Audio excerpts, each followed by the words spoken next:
थकान, पेट की परेशानी, वज़न बढ़ना, इम्यूनिटी कमज़ोर होना या फिर समय से पहले बुढ़ापा दिखाई देना, ये सब कहीं ना कहीं इससे ही जुड़ा हो सकता है।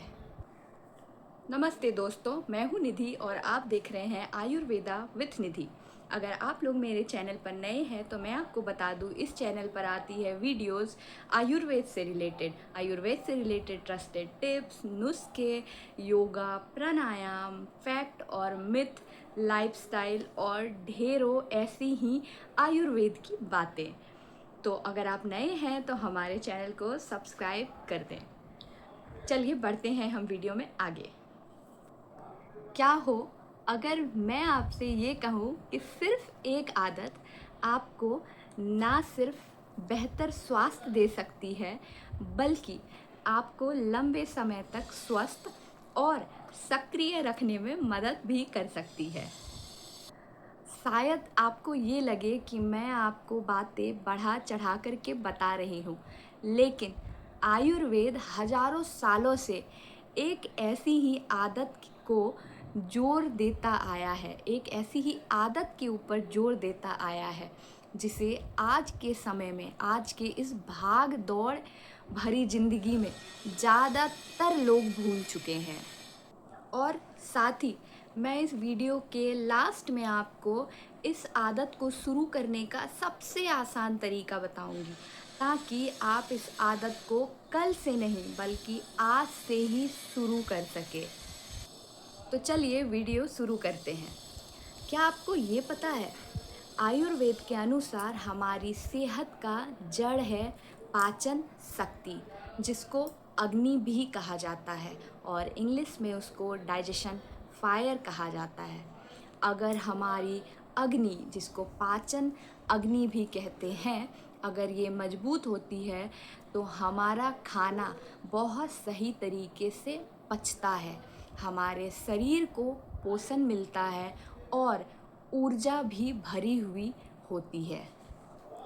लेकिन जब यही अग्नि कमज़ोर होने लगती है तो हमारे शरीर में धीरे धीरे बहुत सारी समस्याएं बढ़ने लगती है।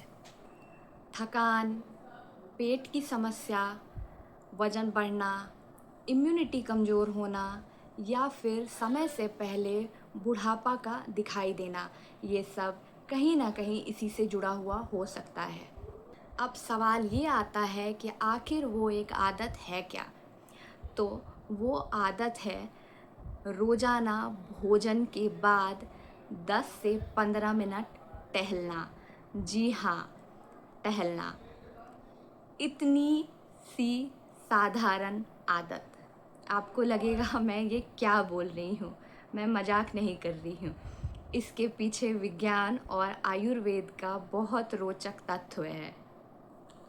आप ही ज़रा सोचिए ना कि हम खाना खाते हैं, तुरंत जाकर सोफे पर बैठ जाते हैं या फिर कुर्सी पर बैठते हैं या फिर मोबाइल चलाते चलाते लेट जाते हैं। अब इससे क्या होता है, हमारे पाचन पर अतिरिक्त दबाव पड़ता है। वहीं दूसरी तरफ अगर आप खाना खा करके एक छोटी सी वॉक लेते हैं या फिर थोड़ा सा टहलते हैं, तो ये क्या करता है, हमारे शरीर के जो अंदर प्रक्रिया चल रही होती है भोजन पकाने की या पचाने की, उसमें ये सहयोग देता है। आयुर्वेद में भोजन के बाद टहलने की सलाह दी गई है। ऐसा करने से एक तो हमारे शरीर में भारीपन कम महसूस होता है तथा अच्छे से भोजन पचने में ये मदद करता है और हमारा शरीर भी सक्रिय रहता है।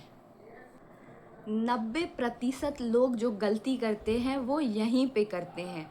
वो खाना खाने के बाद या तो दौड़ने लगते हैं या तो भारी भरकम एक्सरसाइज कर लेते हैं, जो कि बिल्कुल गलत तरीका है। आपको भोजन के बाद एकदम आरामदायक तरीके से चलना बोला गया है, मतलब चलने की सलाह दी गई है, ना कि दौड़ने की या फिर एक्सरसाइज करने की। आरामदायक तरीके से चलना ही पर्याप्त है।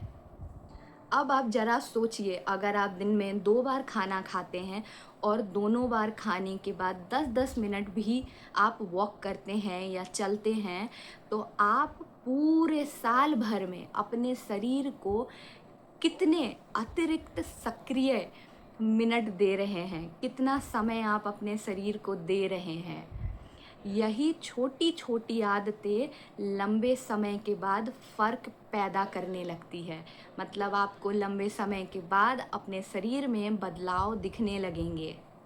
अब बात करते हैं कि इसे शुरू कैसे करें। तो पहला कदम, आज से ही भोजन के बाद 10 मिनट चलने का टाइमर लगाइए। दूसरा कदम, मोबाइल चलाने के बजाय परिवार के साथ या फिर खुली हवा में टहलना शुरू करिए, बैठना शुरू करिए। तीसरा, इसे चुनौती नहीं, जीवन शैली का हिस्सा बनाइए। अगर पहले दिन आपसे 10 मिनट नहीं चला जा रहा है, तो आप 3 से 5 मिनट भी वॉक कर सकते हैं। आप इतना भी चल ले पहले दिन तो काफ़ी होगा।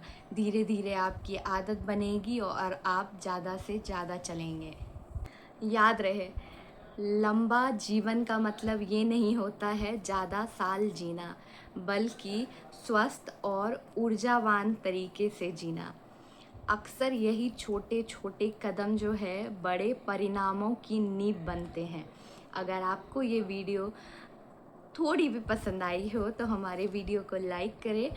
इससे हमें मोटिवेशन मिलता है ताकि हम आपके लिए और अच्छी अच्छी वीडियोस ला सकें। अगर आप हमारे चैनल पर नए हैं तो हमारे चैनल को सब्सक्राइब करना ना भूलें। तब तक के लिए स्वस्थ रहिए, सुखी रहिए और आयुर्वेद से जुड़े रहिए। मिलते हैं हम अगली वीडियो में।